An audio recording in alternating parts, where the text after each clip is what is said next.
to the extent you can, Dave? Thank you. He's a licensed agent and consultant, primarily assisting seniors on Medicare and Medicare plans. Many in the NCRO on the board and leadership work with Dave on some of our own Medicare decisions. Almost 45 years experience in the healthcare industry. I worked with Dave. I was in the benefits area. Tony Eubanks may know Dave as well, one of our top benefit reps who's talking back there. He served as a BCBS Michigan VP for the National Chrysler account. He had responsibility for an estimated 30,000 Chrysler salaried retirees and had responsibility for the UAW retiree program of about 500,000, I don't think, about 50,000, there's a comma error, UAW retirees. On his retirement in 2008, Dave formed Double Health USA, dedicated to helping seniors with healthcare decisions and healthcare issues. Among his clients are upwards of 300,000 IAM, International Association of Machinists, Aerospace Workers, and the NCRO organization. He's worked with the NCRO and NCRO members for 10 years in helping them in their enrollments and their decision-making for prescription drug and Medicare Part B or Advantage plans. So with that as background, Dave's put together this piece that he presented to the Insurance Committee on long-term care strategy, as opposed to long-term care insurance. But for those more for those who don't have long-term care insurance, or even for those who do, decisions that can be made. David, please.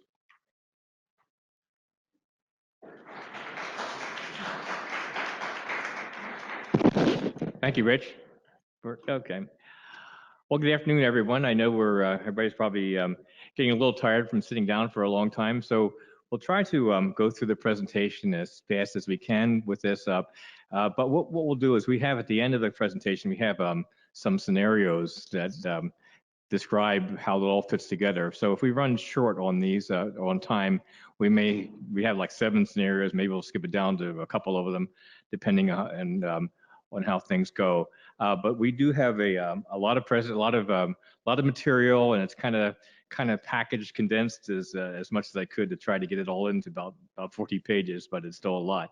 So we'll try to have questions. You know, if we need to, for whatever reason, if we get too stalled, we may have to kind of advance and move on and catch those afterwards, because we'll try to get through the whole presentation. But we'll do as best we can. The questions I think are helpful, and I think a lot of information is would be helpful and probably useful for you as well. Okay, well, this presentation is long-term care strategy, and little tagline is don't be scared, be prepared, because this is a topic that no one really likes to talk about. Other topics that we've had this morning are similar to that, but nobody wants to talk about it, but they could become reality for a lot of people, and almost very few people really plan on figuring out what they're going to do in case they have a long-term care situation. Well, long-term care strategy is complicated, and it has some of the issues that you have to look at. Is where you choose to live. That's probably one of the most important issues of this. So long-term care strategy really affects kind of every minute of your life, because if you decide you move in one place or take another, go somewhere, it will change what your life is like. Most seniors want to live at home, is what the AARP and others have found out. Things like your financial resources, and it's just some of the topics. Where you live, your financial resources are critical. Whether or not you have a spouse, as we'll talk a little bit later, especially on Medicaid, having a spouse makes a big difference in what your planning might be. Your relationship with your family. We had a lot of good information on the value of caregivers and advocates. And this is another piece here. We're going to be talking a lot about the financial pieces of things, but we'll be veering into others as well, because your advocate, your relationship with your family and how that'll work is this important for your financial piece as well. And then your desire, do you want to leave in the state to your family or not? Because that makes a big difference. Your current and future health, that's probably the most important. And there's no one size solution that fits everybody, because everybody has has all conditions are different from this. So this really becomes a different strategy. It becomes a very personalized strategy for each person. And also just mentioning that inflation is a very critical issue that for long-term care, because long-term care expenses are getting more expensive, and as our generation begins to get older, it's becoming harder and harder to find even the people to take care of us, basically. And as that happens, inflation happens, and things will only definitely get more expensive.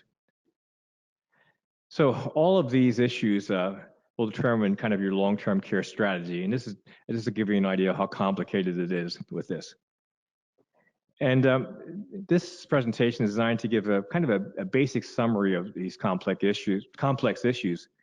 And what we're doing is we're looking at this again from a financial point of view and some of the strategies for long-term care. And I want to start out by saying most of my knowledge and experience is with insurance, probably 40 plus years of, especially with Medicare and other health insurance and those kind of issues. But as I was starting this paper and this research, and really it's taken me probably over a year, maybe almost a couple of years to develop all this, because there's a lot I didn't know. But one thing that I found out is that certainly not every solution for every strategy is going to be an insurance-based solution. It may require partially that, it may require something else, but it's in order to make it useful, I had to expand this to areas which I am not as much have as much experience or expertise. So a lot of this I will tell you when I can say that for sure I absolutely guarantee this, or I can't say absolutely guarantee, but I can back it up by my experience and profession. There are other issues that are really issues that you need further professional help, at least in my opinion.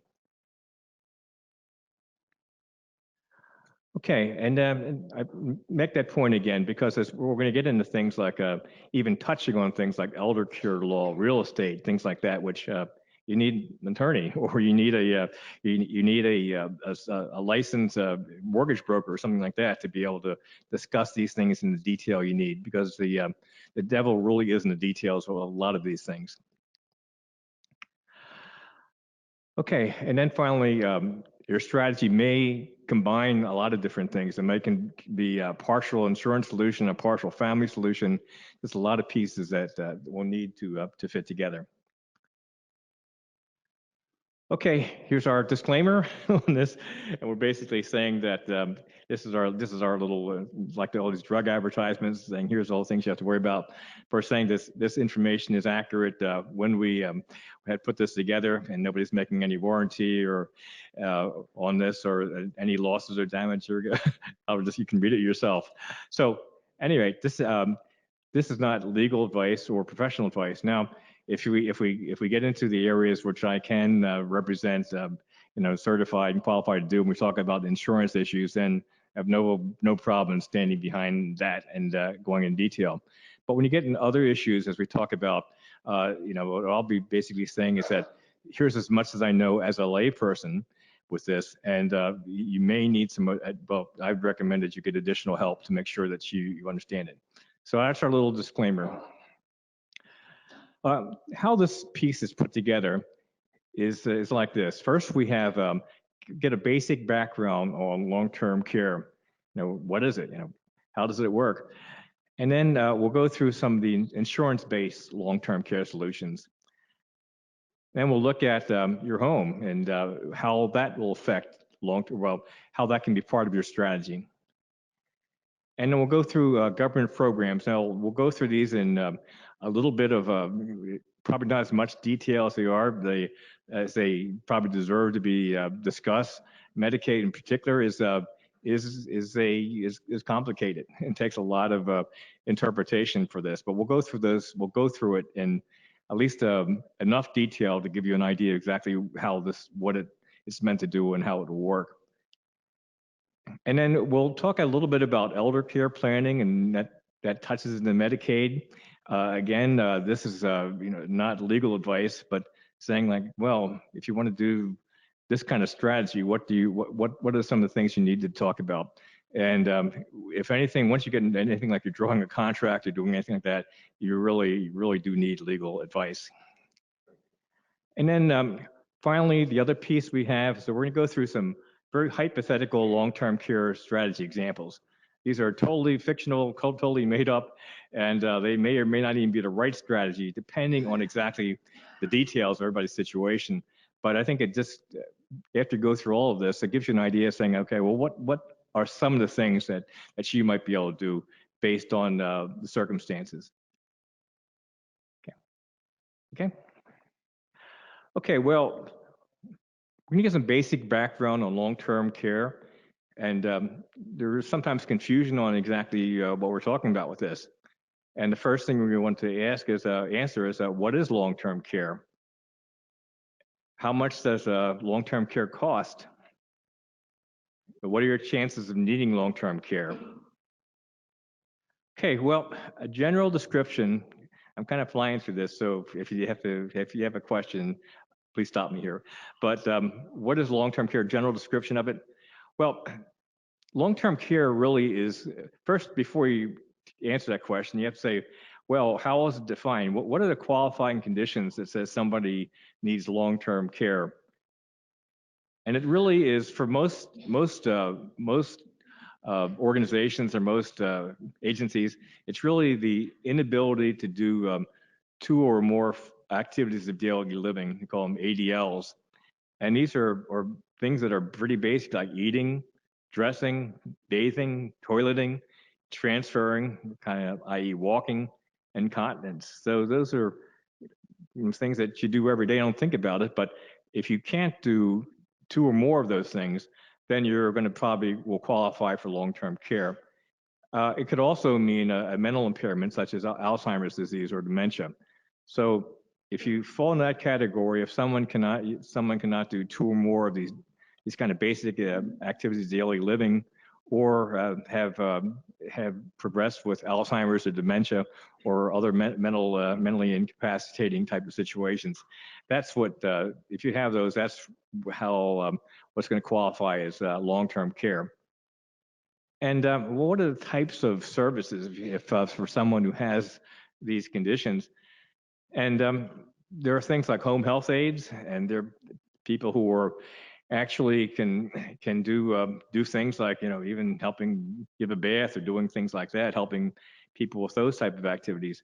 There are skilled nursing facilities. That's going all the other end of saying that you need nursing care, pretty much nursing care, if not, well, availability for it around the clock when they have facilities to provide that.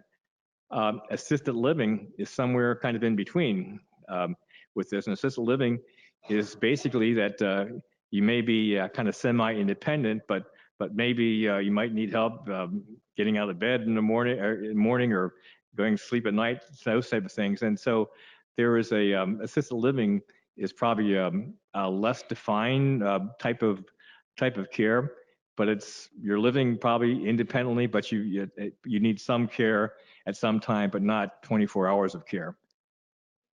And there are group homes. Another possibility is that you have smaller arrangements where people are actually living together, and there are different various levels of people who are leading it and taking care of the people in a group setting. And they could be small, they could be large, but they could be. It's another type of long-term care service. Adult daycare is something for people or actually have care during the day where they have recreation, different things where people are kind of where people have a chance to socialize and also to be supervised, but also if needed, help is there right there as well. And then we get into really a nursing home, custodial care. This is when there's not really there probably are physical issues too, but for the most part, you need to have someone there all the time because the person really can't do very much for him or herself at this point. And that's the most probably the most expensive part because you have a lot of care with that. So, well, how much does long-term care cost, to give you an idea. And there's a company called Genworth who actually produces something every year which shows what the costs are.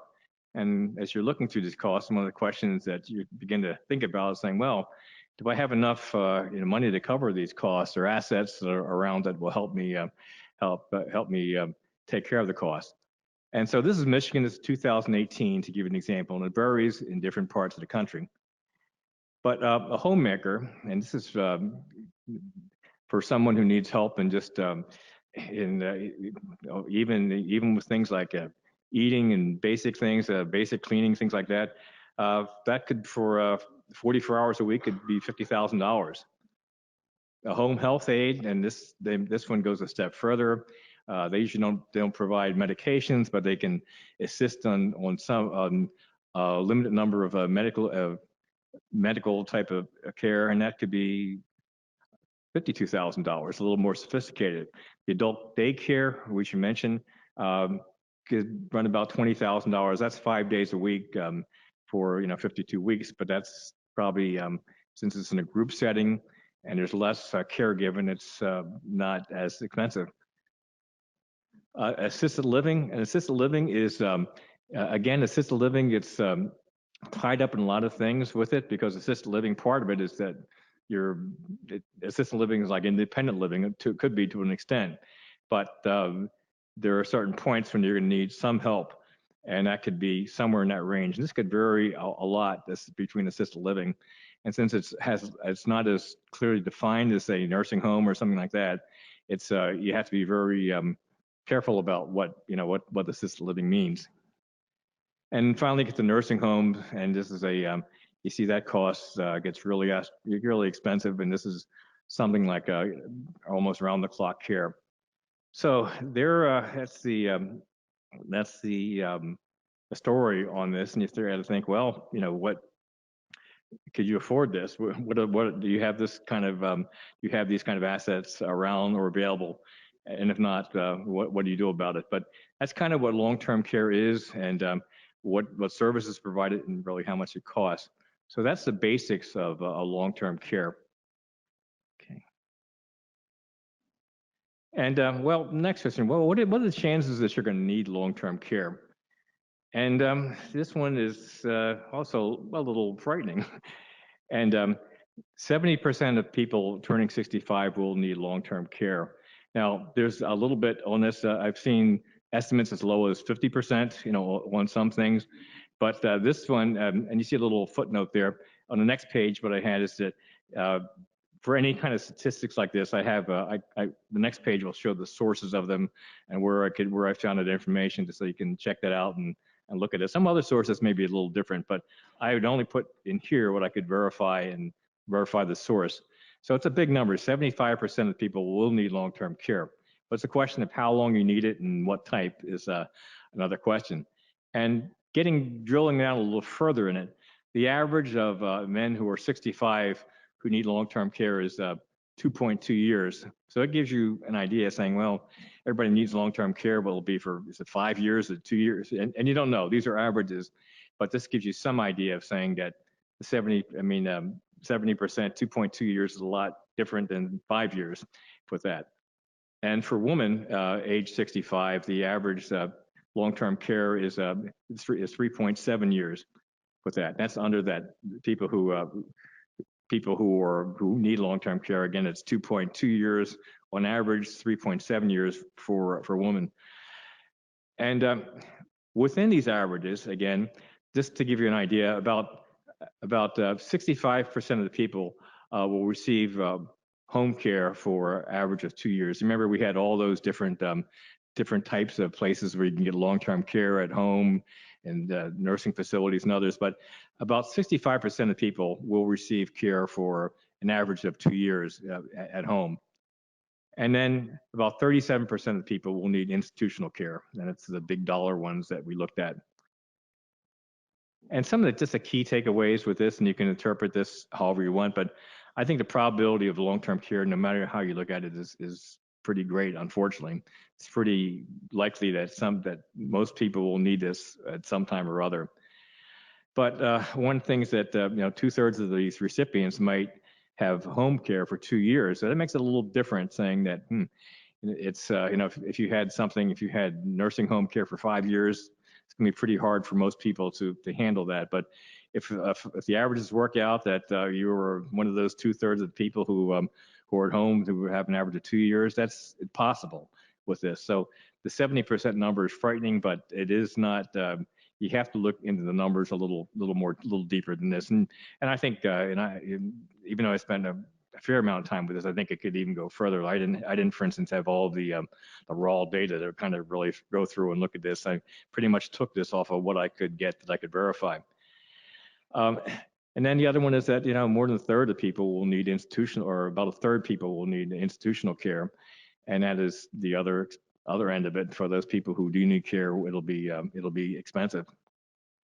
So, and these are the footnotes. I won't just go through those, but from the part of it from the health, the 70% comes from the Health and Human Services. Even though it's a little bit of an old study, it still is kind of what's used as a benchmark. Another one is from the U.S. News and World Report, and then different things that are extracted from the long-term care study. So, just to give you an idea where the sources come from, and if anybody likes to do research and go through those, it's probably not a bad thing to do. But I think it sounds like it's very probable that probably people are going to need it. The question is how long and which spectrum could anybody end up with, the long end, the institutional end, or the home care end? Okay, well, the first thing we're going to talk about are insurance type solutions. And those are long-term care insurance, long-term care insurance partnership plans, which is a little different. It's like similar to long-term care insurance, but it has a different twist to it.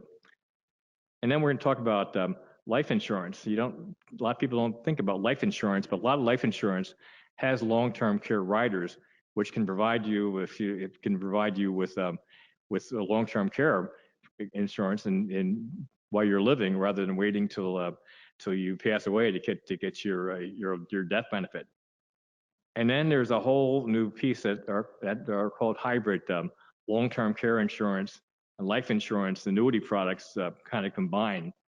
And these are probably what's happening in this industry is that long-term care insurance itself, the regular traditional long-term care insurance, is probably it's kind of faded or been a little less significant. These hybrid insurances, which includes life insurance, annuities, and other things, are probably are becoming much more popular. And then there's something called short-term insurance that is available as well. And this short-term care insurance basically lasts about a year, but it's a little easier to get, as we'll talk about long-term care insurance. It's a little easier to qualify for this, but it lasts only a year. But a year, may be helpful. Anything is helpful when you get to the numbers that you're looking at. Okay, well, what are all these solutions, the insurance solutions? First, if you have $1 million, something like that, and then you have to really worry about long-term care insurance. Or if you're in the lower end of the income scale, if you're making $15,000 a year or $12,000, and that's all you have, there's not much. You're probably going to be in Medicaid with it. But it's for everybody in the middle. And the question is, this is really what insurance is about. You're trying to create leverage. And that's what it's all about, leverage. You don't have $1 million, but you might have, maybe you have $100,000, and I can make that $100,000 $250,000, depending on what products you look at. And so it's going to be, the numbers we looked at, it's going to be, unless you really plan pretty carefully, a lot of people will not be able to use the full leverage. But the question is, use whatever leverage you can. That's what insurance really is think of it as leverage, saying, okay, how can I turn this $1,000 into $2,000 for the kind of care that I need? And what is the price of that? So we'll show some of these in a little more detail, but this as an example, and this is a long-term care monthly premium of say $300 could provide like $300,000 of long-term care insurance. Now this is probably somebody in their 50s, something like that, which may not apply here. It gets more expensive as you go in, and we'll talk about long-term care insurance. And sometimes it's not as easy to get that as you would probably like, but that's an example of leverage. For instance, another thing is that I mentioned a lot of times with life insurance that you could have benefits that come out of life insurance even more than the insurance face amount. So you might be able to say at age, you could have something that a universal policy, universal life insurance policy, and it's at age 65 could end up paying $565,000 in benefits at age 75, or a $237,000 death benefit. Those are the kind of things that are possible, but everybody's situation is a little different. With all of these things, the more money you put up front, and when we talk about these kind of life insurance policies and others, they might say, okay, well, some of them almost want the premium up front. So unless you have the assets up front, it might be difficult to do. But the more money you put up front, the easier it is going to be to qualify for some type of long-term care insurance and getting some kind of leverage. Short-term care might be the exception with it, but it's for a short period of time. Okay, and there's just one point about this, about, well, what do if you have life insurance or even some annuity products? One of the things as you sometimes look at on television and other areas are saying, if you have life insurance, you're at advanced age, why do you really need it? Turn around and sell it to us, and we'll give you give you some cash and something for your life insurance, which might be fine if you need it for living expenses. But another possibility, if you have life insurance, first thing, if you have any life insurance, you might look at your policy. I mean, this is permanent insurance. This is like you have a policy for $100,000 or something.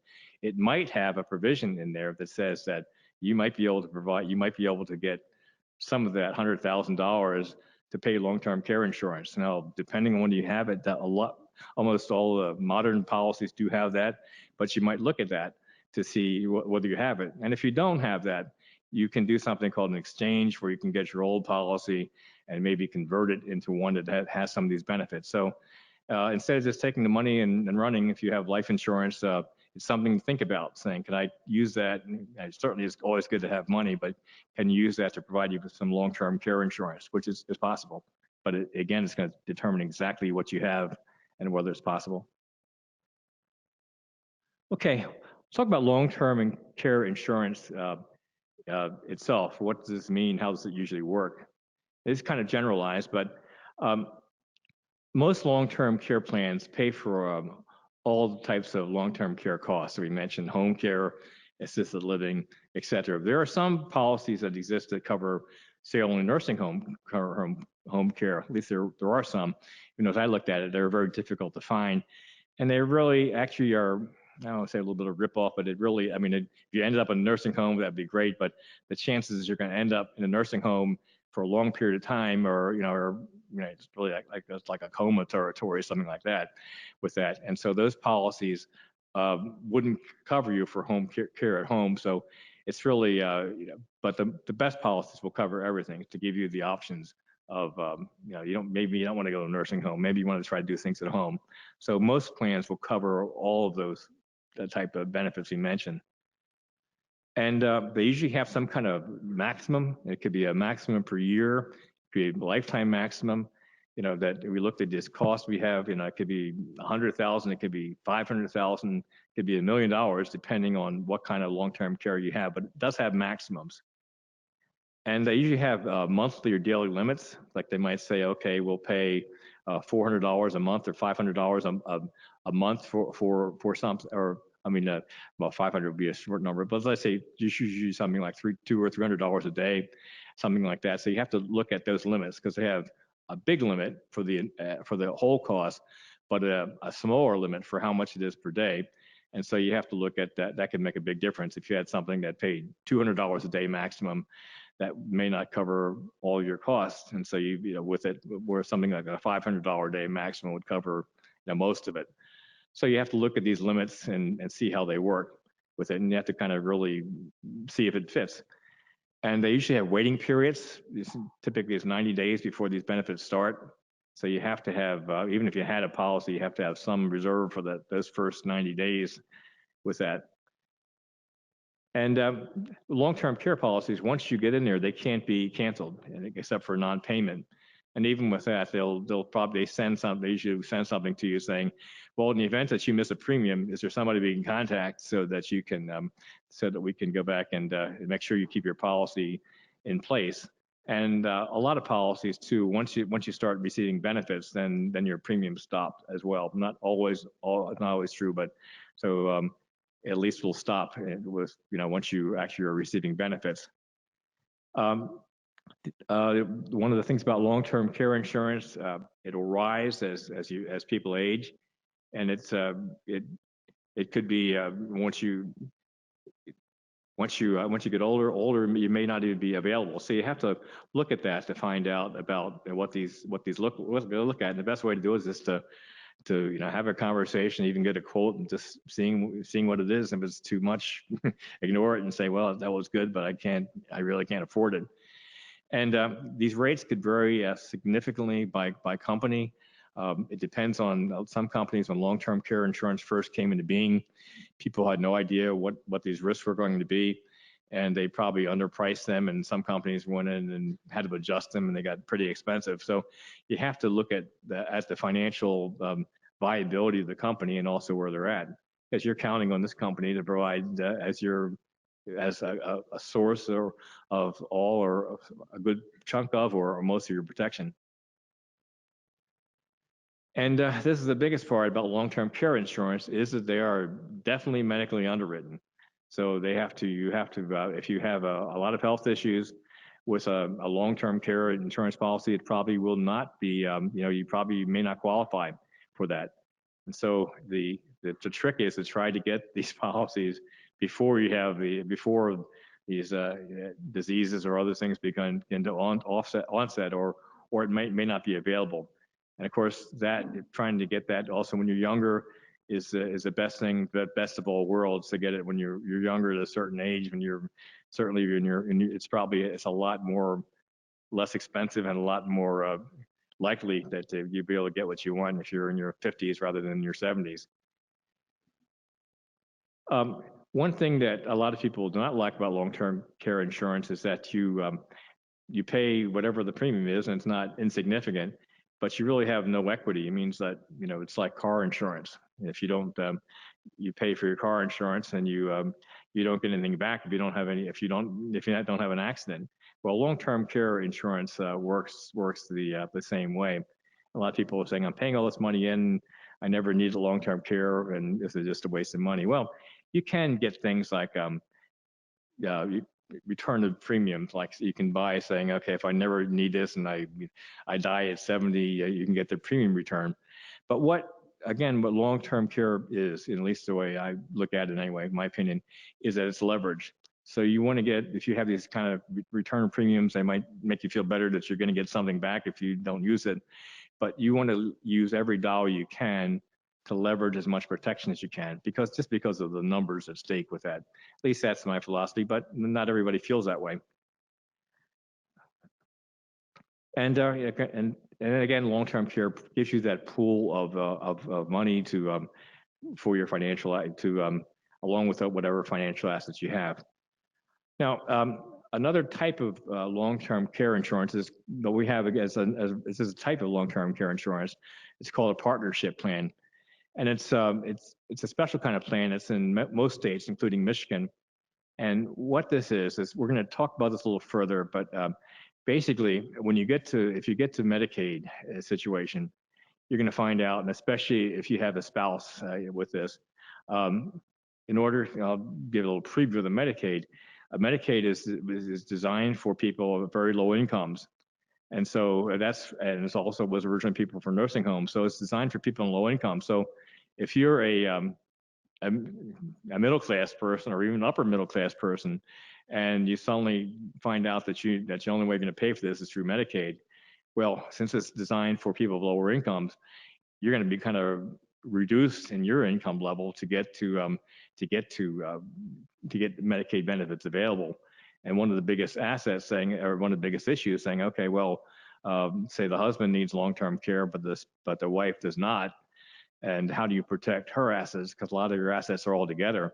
And so the partnership plan, and we'll go through this in a lot more detail, but the partnership plan is a way of saying, okay, if you have a partnership plan, long-term care plan, then you can keep some of those assets. Say if you had $50,000 in benefits for that came out of a long-term care plan, and then that means that before they start chipping your assets away for you to qualify for Medicaid, then you'd have $50,000 that is protected. And we'll get into the whole issue of protected, exempt, and things like that.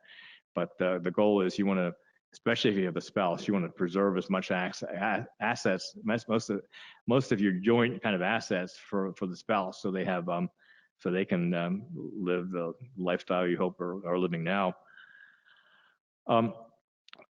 State Medicaid programs only allow applicants to have for most Medicaid programs, for instance, the assets limit is about $2,000 for most for state Medicaid programs to qualify, but it actually is going to be a little higher than that because for at least for the spouse. But the person, him or herself, who are getting the long-term care, getting Medicaid benefits, your assets are $2,000, and there's some exceptions to that. We'll go through the exceptions that when we talk about Medicaid. So, and these state programs are very much like long-term care policies, but they always include inflation protection. That's one of the things that, since it's this kind of a joint process where states and insurance companies and federal government got together, they put some provisions in that. But it's probably a good one to have some kind of inflation protection.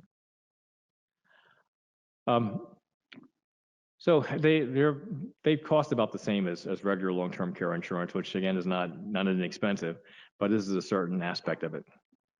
Okay, well, I wanted to talk about life insurance with long-term care riders, and you may even have one of these, and you don't. I mean, the way to check on that is probably to look at your policy, or you check with your agent, or I can even take a look at it. But probably the best place, if you have an agent who had this, to check with them to find out exactly whether it has it. But you have different kinds of insurance, and you have permanent insurance, and you have term insurance, as you know. And term insurance lasts to whatever the term is, whether it's age 65 or 10 years or whatever it is. Permanent insurance continues to go on, and it has a value to it. And usually, the person, you'll get usually you'll have a cash value, a surrender value, and you'll have a face value in case of if you pass away. Well, a long-term care rider can actually pay for long-term care costs, and it's if you can't do 2 or more of those daily activities we talked about, then you could apply. You may have access to long-term care benefits through your life insurance. And these benefits are paid out will reduce the amount of your death benefit, but it may be worth it. There's less rigorous medical underwriting with this because you're already a part of this is financed by your contributions you've already made to your life insurance. The drawback on it is that you might need large amounts of life insurance to meet your long-term care cost needs. And it may not be sufficient, but again, at least it's one. It's another defense that you have. I mean, the best defense you could have is you could build a whole castle and you can have a high wall and a moat and everything else, and that's the people who are millionaires. Everybody else has to figure out what they can do with it. Is it maybe you can't afford the moat, maybe you can't afford the stone wall, you got a wooden wall, whatever it is, and this could be enough, or it could be something to protect you. But again, this is one type of thing as well. But this is probably a more common thing than you can look at. Even though it may not protect everything, it will give you some protection. And again, you may get lucky. You may fall into that category where you've got 2 years of home care, which could at least put a good dent in this. Okay. And the other thing is that, as far as costs go, you're paying monthly premiums rather than upfront for a lot of these coverages, depending when you get it. Now, if you get a monthly policy at age 70, it's not inexpensive, but it's a lot more than paying a whole lump single premium with that. So you're getting some leverage with this by doing it, and some timing that makes it a little more affordable. And again, it provides that pool of assets, another part of your defense. And if the long-term care benefits are never used, then it becomes life insurance, and you either get the face amount when you pass on, or the surrender amount, depending on what you decide to do. There is even term insurance that you can convert to permanent insurance. That's also something that can be done. Usually, you said this is only for permanent insurance, but there are some plans now that you could have term insurance where if you have let's say you've got let's say you have you had children later in life and you still need life insurance for that, where that might be, and you want to have enough life insurance for whatever issues they need to get through to their own in their life. That might be an option where you have more protection, plus you have the ability to convert that into long-term care insurance. Hybrid long-term care and annuity products. These are complicated, but they're probably the most, probably the thing that is really growing the most with this. And what they are, it's a combination of life insurance or an annuity, and it's really designed to pay for long-term care insurance and for other purposes. It's kind of a multi-purpose type of product. And since it's a multi-product, there are probably specific products that are probably better than this. For instance, if you could have a different kind of annuity that has more aggressive returns, something like that, but didn't have life insurance, didn't have the long-term care benefits, then that's probably going to be the case. If this is a singular product for a singular purpose, is probably a little more effective for that singular purpose than a multiple product. But again, this might be the best place for a lot of people to look at to get long-term care protection. And a lot of times this payment is going to be required upfront or mostly upfront with this. So you have to have in order to get this, you have to have the assets to be able to get this kind of policy. Or some of them may have installments that are payable over 10 or 20 years, and that might be, that makes it a little more affordable. But this is basically an upfront cost where you're saying, okay, I want this kind of protection, and also you have the long-term care protection, life insurance, and the thing that a lot of people like is that you're certain to get you're certainly get to get something back for it, for this. You're not going to lose what you have. And a lot of times, again, you talk about this repositioning. If you have an old life insurance policy, something like that, it might be worth it if you want to consider long-term care costs to say, how can you reposition what you have? That's through that insurance number to go 1035 to look at that.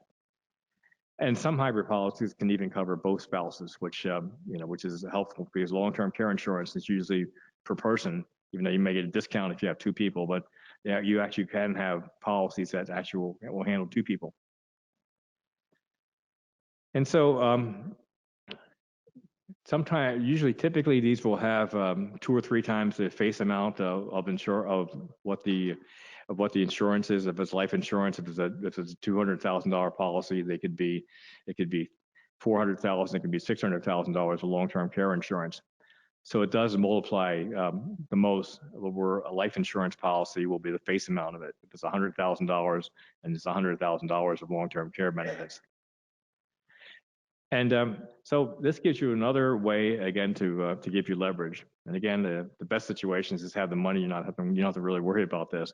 But it does require you to kind of reposition some of your funds. And if it's you have to think of it as money that you don't need for your actual daily living. If you're going to take this out of what you need to meet your daily expenses, it's probably not going to be the greatest idea. It has to be something beyond what you need for your expenses, your daily retirement expenses to make this worthwhile.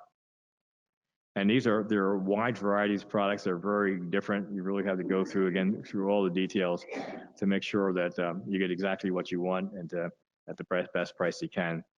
So they're hybrid long-term care insurance, and this is really, right now it's almost like 85% of long-term care insurance ends up being one of these type of products. Well, what is short-term care insurance? And mention that this is a little different, and they typically cover for a year or less. And they have usually benefits, daily benefits, maybe $100, $200 a day, somewhere in that area. And it'll cover anything. It'll cover assisted living, home care, and those type of things. It's more liberal in underwriting because it's only a year. A long-term care, an insurance company has to say if it's 5, 10-year obligations, one thing. If it's 1 year, they can be a little more liberal. And so it's easier to get this kind of policy. It is less expensive than long-term care. And it's for those episodes that are less than a year, it could be useful. And then it also, when you talk about Medicaid, it gives you some time to think about what you want to do. I mean, with your strategy. So it gives you, this is another bit of protection. Maybe this is a gate or something that helps you in your defense, but it's something that you can use in combination with a lot of things that you're looking at. And it provides good financial leverage, but it is only for a short period of time. So these are the insurance options that are available, and they have their pros and cons that I hope you pointed out to everyone. But what other options do you have available to you? Well, let me mention this. Oops, do I have this? Okay. One thing I wanted to make a special note I want to mention to you a little bit about for you NCRO members is that your health retirement account that you have, the WageWorks that you'll be talking about, it can be used to cover your long-term care expenses, not only the premiums, but also expenses as well. So just a little note for crisis-specific information, and you need to go through WageWorks to find out exactly how you file it and how this works with this.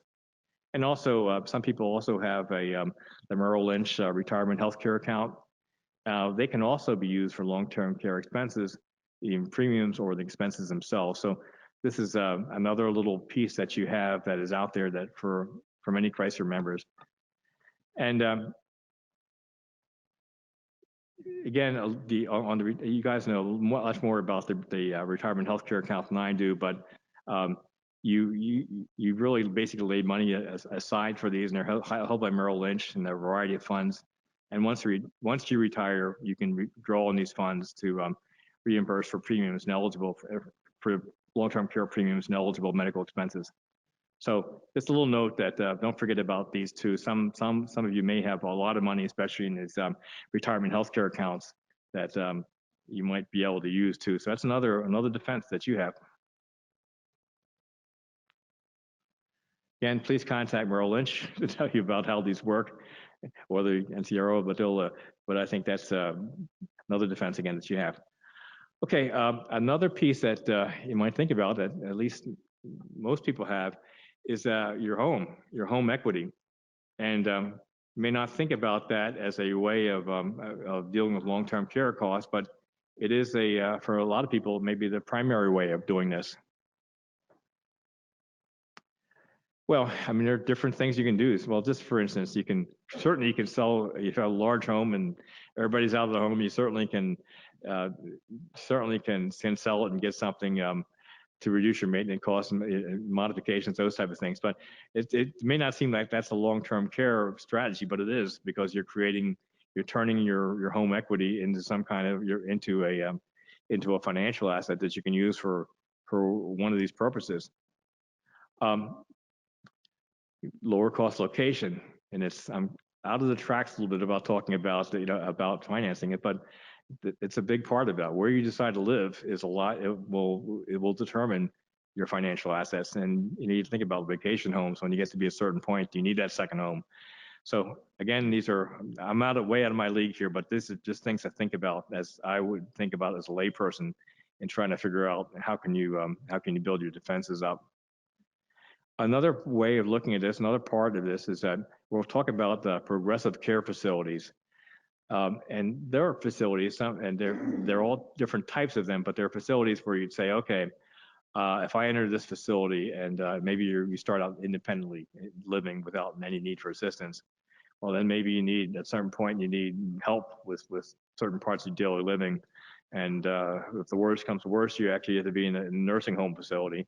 And these progressive facilities will cover you once you walk in to the time that you are taken out, basically, for all your types of facilities. But a lot of times they will require a good amount up front with this, and they vary a whole lot. I mean, they might, and the only way that a lot of people can meet that is by having your home equity. So be careful of your home equity and how you use it, because it is one way of looking at it. We'll talk a little bit more about these progressive care facilities and some other things too that you need to look at. one thing that we mentioned is nursing homes, and they usually charge for services up front, as opposed to they usually don't require the same kind of upfront money that a nursing home will. I mean, a progressive care facility will. So that's just it's a note of how that might work. And the other question is, and again, I'm out of my league here, but another question is, are reverse mortgages. And they're a way that people who really want to stay in their home, they never want to go anywhere with this. Can they consider a reverse mortgage? Not a this one you definitely have to see a qualified insurance broker or things like that to talk about. I mean, real estate broker or mortgage broker. But we'll talk a little bit about that again from a layman's person's point of view to say, well, what does this mean? How would that work? We mentioned about the progressive care facilities and how that how they provide everything from independent all the way to nursing home care facilities, and you progress to those services as you need it. And there might be different levels of care, you know, independent and assisted living. And one of the most important things that if you ever want to consider these types of facilities, you have to look very carefully at what, you know, if you, as you progress, will that cost you anything? You know, will that be, you might see, okay, well, if you progress from independent to assisted living, your cost goes up, or if it goes to nursing home care, it goes to a different level. Or it could be something like, okay, you can stay in independent facilities, but we'll charge you for your assisted living costs for your physical therapy, whatever it is. So you really got to look at those very carefully with that to find out exactly how they're structured. Because a lot of times people will say, well, I get in here, I'm in here, and I paid even a good chunk of money for this. Now I'm set. Well, you got to be sure that that is the case, that they cover all those things. And again, some of them will require a lot of upfront payments. The bigger the upfront payment is, the more likely it is that they'll pay for, you won't have any extra payments later on. But everything is in the details with this. And then the home equity, again, is a way that you can hopefully pay for a good chunk of this. And the cost and the quality of these facilities vary widely depending on locations and other factors. So you really have to look at these very, very carefully, especially things like nursing homes. But probably the other things that to look at is that when you look at a progressive care community, you really need to look at it not only from the financial point of view, but really it's a quality of life issue too, because it's going to be there every day, basically, you know, for that. And you also have to look at the stability, financial stability of the community. If you have one that's been, I mean, and some are in better financial shape than others with that, and if you're going into a totally new facility, you have to make your assessment on well, what happens if I put all this money into the facility and then suddenly they go bankrupt or something like that? You're kind of really stuck at that point for the most part. So you have to look at that very carefully with this and really make a decision. So it's not an easy, and then something you got to continually monitor. Even if you're in a facility and something you have to look at what happens if that happens. Would you get any money back, or how would that work? So it can work great, but it'll be, you have to, again, saying you're comfortable with this, you're comfortable with the level of care you're going to get, and this is the way you want to go. So again, I hate to say, but there's just no easy solutions for any of these things, but something to look at. What is a reverse mortgage? Well, it's really a loan that's based on your equity.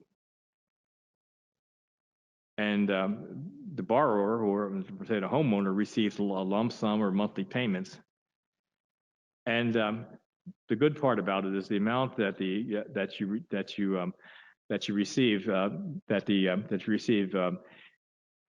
never be more than the outstanding loan. So if you get $300,000 or something for this, and let's say your home suddenly, you know, the market tanks and your home is not worth the $300,000. Well, they can't, the loan can never be, they can't say, well, you know, it's based on a home equity of 300,000, now it's 500, I mean, it's 200,000. That doesn't affect you. The only, what you received, they can't go after that amount you received because of changes in the home equity. You must be 62 years old to qualify for this. And all reverse mortgages have to be FHA approved. So that gives you some level of comfort with this. Besides having Tom Selleck telling you it's fine, at least you have the FHA to be able to look at that as well, with that to make sure that as an option. One thing that you really have to be careful with this is that the reverse mortgage must be in the name of both spouses, because if it's in the name of one spouse, and then the other spouse, let's say the other spouse passes away, and the other spouse is remaining in the home, it could be all these things may not apply. So you really have to make sure that the remaining spouse may not be able to live in the house. So you have to be able to make sure that both names are on the reverse mortgages. Most people will mention that, but it's probably worth mentioning again. And the loan will be repaid when the borrowers leave the home, or especially now if you leave the home too. If you went to a retirement home, then it's that would be the end of your that would be it. You would not be eligible to come back, because at that time the bank would take over your home. And another thing to look at is that it does have higher closing fees. It's a more expensive, it's a higher cost than getting a home equity loan. And the other thing that people sometimes forget is that the borrower is responsible for property taxes. So as everybody knows probably here, beside your mortgage and principal, you have these property taxes. Depending on where you live, you do have to be able to make sure you have that budgeted too. Because sometimes you might say, well, I'm getting rid of my monthly payments, but well, you are, except for your taxes. And terms and conditions can vary. And then this one, you really need to have a qualified mortgage broker or someone or bank really working with you to make sure you get this just the way you'd like it. But it can again provide a pool of money for you.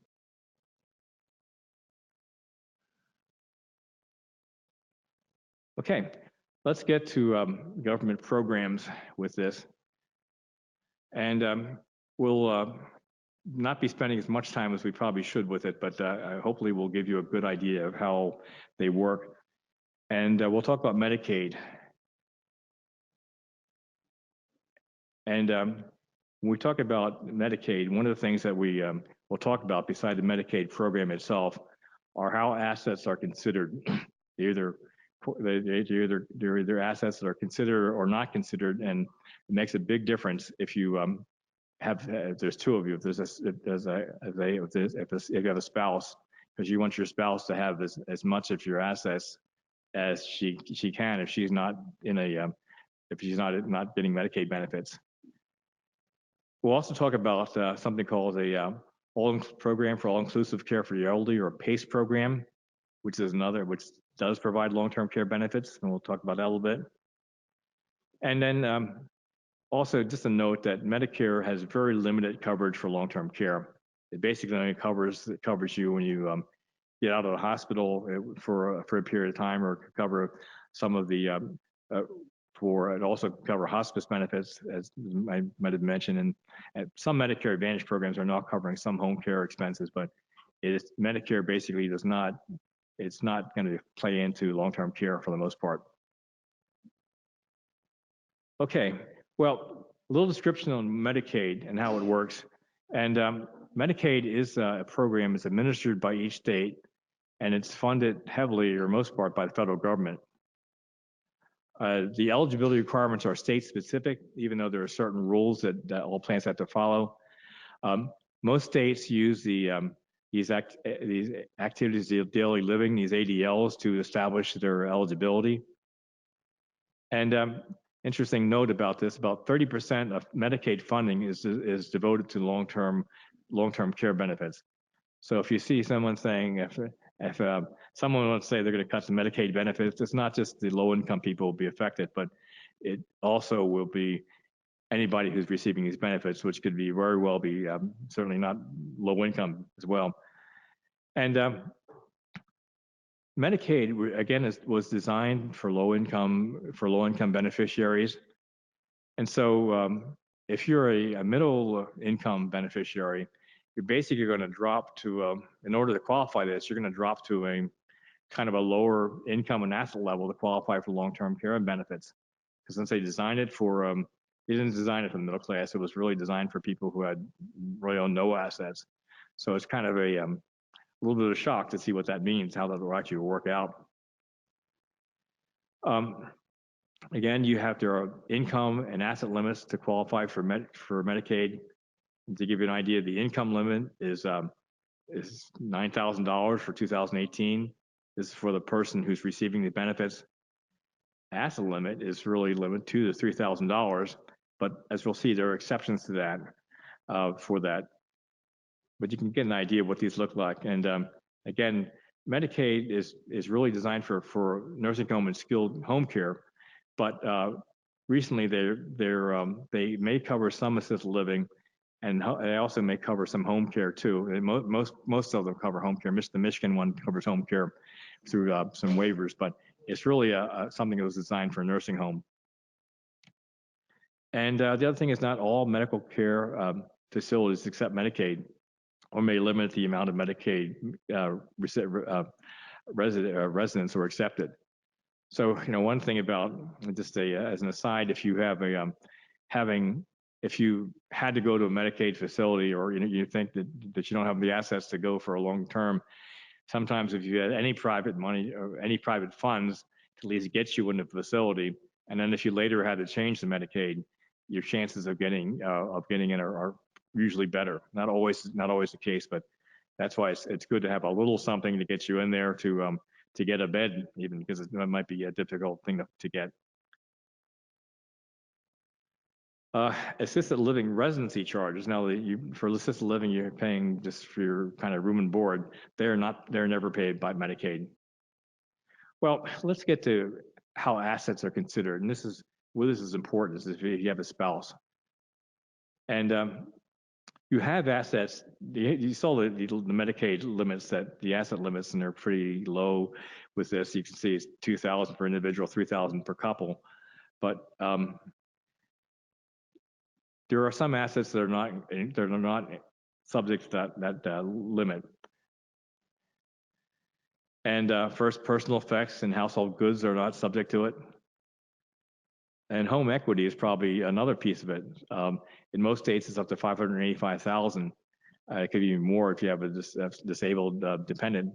But your home equity limit, is not going to be part of that $2,000 or $3,000 that you have. And you can have a vehicle and a burial plot, and this is that's not subject to limit. Or life insurance is only a small $1,500 limit, but anything else that is beyond that ends up being something that counts for your to your asset limit, which is $2,000, $3,000. And if you have a joint bank account, that may be exempt if the second person in the bank account has contributed at least half of the market value of that account. And sometimes all the real estate that you have, if you try to sell it, may not count in that asset limit either. So those give me an idea of some of the assets, what you're faced with as assets. Now, another piece of it, and this is if you have a spouse, say one person's in a nursing home, another isn't, then they have they call it a community spouse resource allowance. And basically saying, okay, well, the community spouse is not in a nursing home. They have to have some assets to live on. And so they can use up to half of the assets they can use for the non-institutionalized spouse that hopefully will help that spouse maintain some of their standard of living. So beside that, the $3,000 per couple, the remaining person could have about $126,000 as well. So with that, and this is so you can see that that's not bad for this, but if you can see if you think about $126,000, and if you have an IRA or something like that has that's a lot more than that, you can see that you're going to be losing some of those assets. So so Medicaid, again, if you have assets, they're going to start taking those out before they get to Medicaid. Another thing is that another way that you can avoid assets is if you put assets into a certain type of trust, at least 5 years before prior to needing Medicare assistance, then you will not be those assets are not counted. So some people, could, get, say they got a lot of money, $1 million, something like that. They could put that in a trust, but you'd have to do it 5 years before you're going to go into Medicaid. Otherwise, it's going to count again toward your Medicaid limit. And that is a way of shielding that. Now, there is talk just a little bit about this. This is when you definitely need a lawyer, an attorney for this to try to figure out how to do it right, because once you put money in that, you basically lose the ability to control that kind of trust. So you're not going to be able to direct it, but you can probably establish the trust to say how you want it to be paid. And sometimes, a lot of times, unfortunately, people will put money in this trust and they'll leave it to their heirs, and their heirs may not be as do the right thing as far as when the person needs it. So you have to be careful about it. So it's a very, but that's one way you can do it. And that's so if you're even thinking about that, you got to think 5 years ahead to try to look at these trusts. And then I again mentioned the financial partnership, the state partnership program. How if you have that, then it's whatever is paid by that is a way of actually keeping assets for the community spouse. Okay, and the other thing is that these assets include the assets of the not only of the Medicaid recipient but the community spouse, and they're combined for the most part. Most things that you have are going to end up being combined assets with this. So it's a by qualifying for Medicaid, you really are your assets really do end up getting reduced. There are ways you can limit that and do different things with it, but it is it's kind of the way it's set up, and it's something that is could be a shocker for a lot of people. But again, the thing is to think about it now. Think about what you could do. What are the possibilities before you get in the situation? And then all other assets that are not exempted must be spent down before they qualify for Medicaid. So they'll use those assets before they get to Medicaid benefits. Okay, yeah, cheery subject, but let's get to puts up the program for all-inclusive care for the elderly called a PACE program. And these programs, they provide comprehensive medical care for seniors who don't need a nursing home level of care, and they're capable of living in the community, usually with the assistance of a family member. And they provide all the care that they provide the same services provided by Medicare, plus more, because they're providing things like transportation, social services, daycare. They're providing really kind of long-term care expenses as well as Medicare expenses. And they usually have a team of medical professionals and others that coordinate. It's really a team that you're working with. Now, the one thing about this is that if you join, well, first thing is these programs are designed for people at Medicaid level of income. So if you don't have Medicaid level of income, you can still join, but you would have to, since Medicaid isn't paying for part of the cost, you would have to pay for part of that cost as well. But so there are no deductibles, no deductibles, or except the or for this. So it's really 100% coverage. But the thing about it too is that you're joining. This is like joining a Medicare Advantage program. When you join a program like this, you're basically saying all your medical care is going to be delivered through this organization and the doctors and hospitals who are affiliated with it. And they may or may not be your doctors. So you have to be able to accept that in order to be in that kind of program. A lot of PACE members have dementia, and in Southeast Michigan there are many areas. Well, Southeast Michigan does have PACE programs, and they exist in many parts of the country. But there's actually a website that you can look at to check out whether this is available in your part of the country. For those, especially those in the webinar, you can find out whether a PACE program exists. Okay, just mention a little bit about some of the Medicaid planning, and this one again, you definitely need to get an attorney, and hopefully an elder care attorney who really understands the Medicaid laws. And there are a lot of different things that they may look at, and I'll just put a couple of these up to saying that they usually involve trying to convert or move assets, because as we talk about assets, those assets are really the thing that really you got to really look for when you get the Medicaid situation.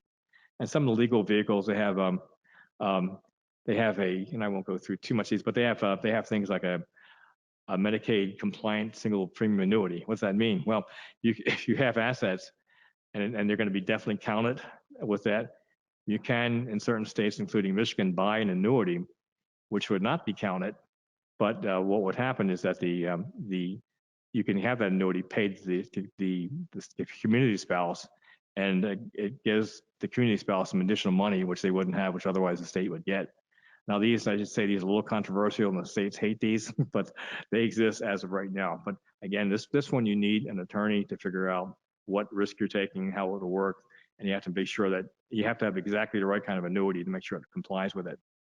And there are things like asset protection trust. So we mentioned about the 5-year clawback, but already with that. And then there are things, just other things like caregiver agreements. You might have a lump sum that you, if someone is going to be taking care of you, it could be a relative, it could be someone else, that you have an agreement to compensate that person, and that could be funded by non-exempt assets that you might be able to use. So you're changing some of those non-exempt assets into a caregiver, basically reimbursement for a caregiver. And there are also things like ladybird deeds, and what they are is basically saying that you have a disease, you have one of these kind of deeds, and your home, if you have equity in it, doesn't go through probate and all these other things, goes directly to the beneficiaries. And again, it could be somebody, again, help for a family member or anyone who might be providing you with services. So you're getting assets that might be counted or included, or even assets that you have, and trying to convert those to care. So you definitely need an elder law attorney for all these. Okay, NCRO members, great news. If you need legal help, you do have a Hyatt plan offered to NCRO members. I won't do a little advertisement for it, but it is something that you have, and I understand that Howard and some others contacted them and saying that they do provide assistance with areas like medical assistance, nursing home agreements, and wills. And that is something you can roll in this during the open enrollment, and I think it's $20.50 a month or $246 a year. And for further details, here's who you would contact with it. But if you're going to look at this is another alternative, to going out and hiring an elder law attorney right away with this. And it could help, because as you look at this and you can kind of get, this is only a piece of the complexity involved with it. You can see that you really need to be able to really need some legal help that will do it. They want.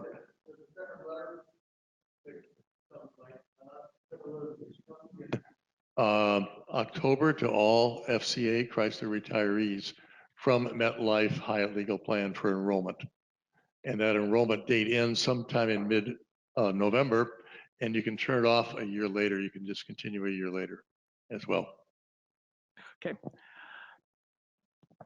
Okay, what are just some observations you're saying? Okay, it's a little overwhelming. I'm sorry we had to go through this so quickly.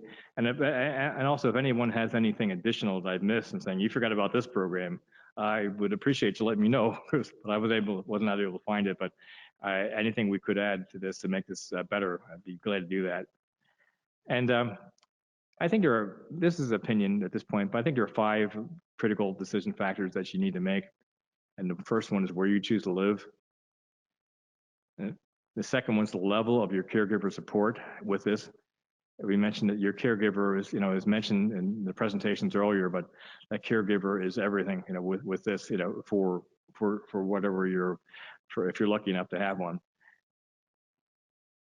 And then you need to look at, to the extent you want to use Medicaid or how you want to fund these assets. We talked about, it could be some combination of it, but you could just take a chance and see what you have, or you could try to look at insurance solutions. You could look at Medicaid. You could look at whatever it is, but you need to at least think about it, saying, if this happened, what would I do? How could we go about it? Is your home or what combination of things?